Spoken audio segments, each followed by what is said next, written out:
이런 그 상상력이 가능하다는 게 참 대단하다는 생각이 들고요. 역시 이런 것들은 다 현실을 반영한다 이렇게 생각이 듭니다. 너무 재밌었어요. 박사님은 어떨 것 같아요? 성형외과 망하죠. 안녕하세요, 김진호 박사의 성형 맛집입니다. 오늘은 좀 특이한 얘기를 좀 할까 합니다. 오성대 작가라는 분이 쓴 기기괴괴라는 웹툰이 있는데 그 에피소드 중에 성형수라는 게 있어요. 그게 이번에 VOD로 출시가 됐더라고요. 그래서 그거를 봤는데 내용이 정말 말 그대로 기기괴괴하고 성형외과 의사로서 좀 얘기를 해볼까 합니다.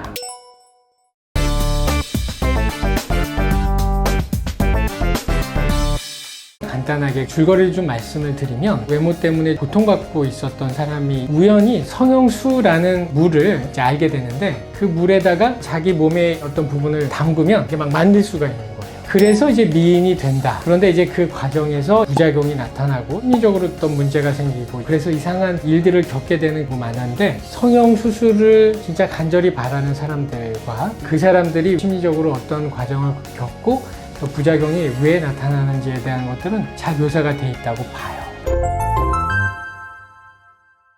성형수로 온몸을 다 성형을 하는데 2억이 든다. 수술로는 그렇게까지 들지는 않을 것 같아요. 사람에 따라서 다르겠지만 한 5천에서 1억 정도?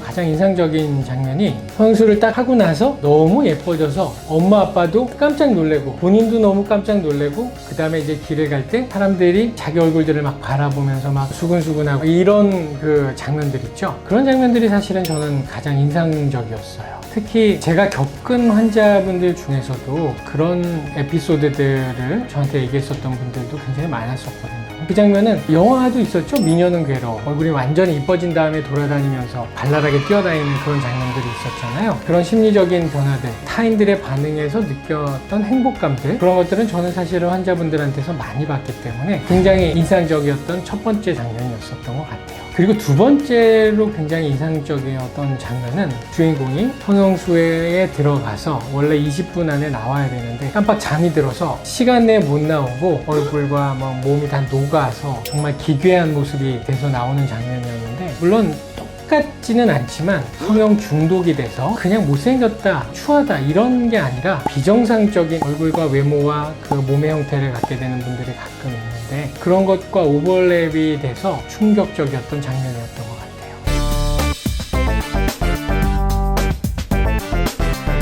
흔히 말하는 나 예뻐지고 싶어, 이런 욕망을 막을 수는 없는 것 같아요. 물론 외모 지상주의 이런 것들이 매스컴이 만들고 죽힌다 이런 얘기들을 하고는 있지만, 자기 외모에 만족하지 못하면 아무리 아름다운 외모를 가지고 있어도 정신적인 문제를 일으킬 수도 있다. 성형수술이 됐든 성형수가 됐든 자신의 외모가 정말 건강한 수준에서 어느 정도 도달했다고 했을 때는 절제할 수 있는 그런 힘이 필요하지 않나, 그런 걸 느꼈던 것 같습니다.